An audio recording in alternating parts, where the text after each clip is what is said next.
अस्सलाम वालेकुम viewers, welcome to my YouTube channel. आज मैं आपके लिए लेके आई हूँ बहुत ही खूबसूरत बेबी गर्ल के लिए 14 अगस्त के डिज़ाइन जो कि बहुत ही खूबसूरत और बहुत प्यारे हैं।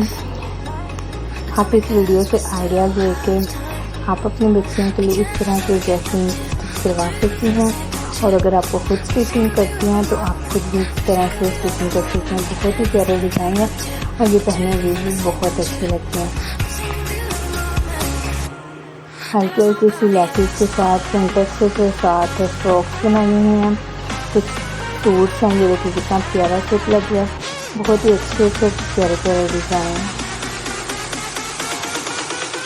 प्लीज़ मेरी वीडियो को लास्ट तक देखिएगा और मेरे चैनल को लाइक सब्सक्राइब और शेयर कर दीजिएगा। अगर मेरी वीडियो अच्छी लगती हैं तो प्लीज़ कमेंट में ज़रूर कमेंट कीजिएगा, और अगर आपको कोई और किसी और तरह की वीडियो चाहिए तो आप मुझे बता सकते हैं। ओके जी, अल्लाह हाफ़िज़, टेक केयर।